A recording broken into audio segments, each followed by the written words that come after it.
for them to stop this huge crisis unfolding in Sudan. And earlier I spoke to Abdirahman Ali, the Deputy Director of CARE Sudan. So Abdirahman, the UN is saying that Sudan is facing the world's worst humanitarian crisis. It's the 2-year anniversary of this devastating civil war. Talk to me about how civilians, particularly women and girls, are coping. Talking about the world's largest humanitarian crisis, with over 30 million people facing humanitarian crisis of huge proportion. And the people who bear the brunt of this particular conflict are women and girls, as you have rightly mentioned.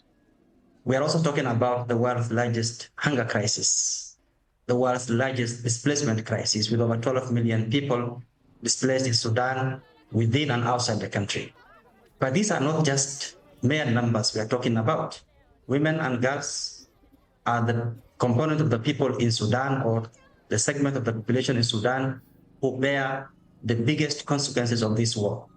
We have stories of women and girls who talk about sexual violence.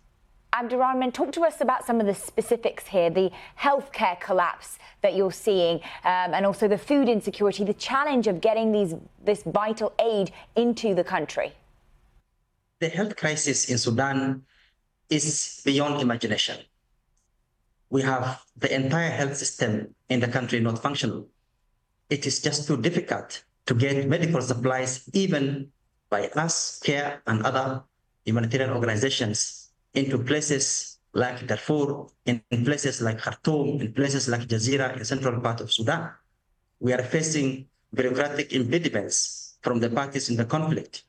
It is a huge task to transport medical supplies and food across the borders in Sudan. Multiple layers of approvals are requested by different parties, delays in getting those permits, and therefore inability to provide these supplies timely basis to the communities who need them most.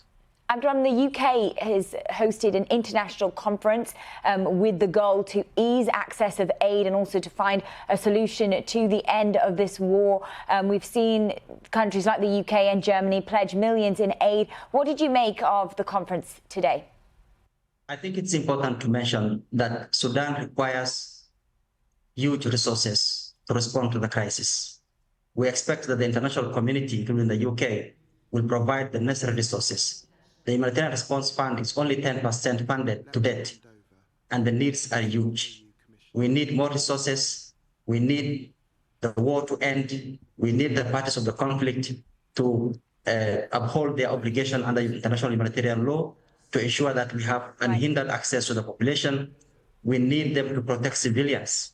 Right. What has happened a few days ago in the Zamzam camp in Darfur is a stark reminder of the impact of this particular conflict, with more than 400 people killed, including 8 workers.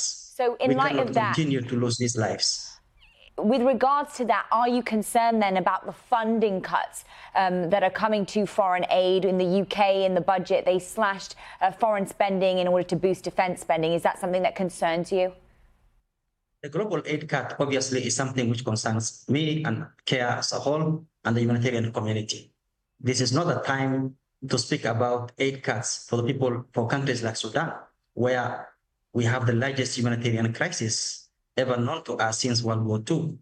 This is the time when we need all resources to be put together to help the people of Sudan. It obviously concerns us a lot. And the UK Foreign Secretary David Lammy says that the biggest obstacle is not a lack of funding, but a lack of political will. And they need to persuade the warring parties to put peace first and to let aid get into the country. Is this a statement that you agree with? We need to ensure that the parties to the conflict uphold their obligation under international humanitarian law to protect civilians and civilian infrastructure. They need to give us, humanitarian workers and aid organizations, unhindered access to the population. And above all, they need to ensure that this war comes to an end in order to ensure that people of Sudan can reconstruct and rebuild their lives. And there have been some diplomatic tensions regarding this international conference, in that neither of the warring parties were allegedly invited, but there were some representatives of countries like the UAE and Kenya. What did you make of that? Focus at the moment is to ensure that we provide life-saving assistance to the population. We ask the parties to the conflict to put the interest of the Sudanese people ahead of their own interest, and to ensure that this war comes to an end and give us unhindered access to the population, so that we can provide the little resources we have and the assistance we have to those who need them most.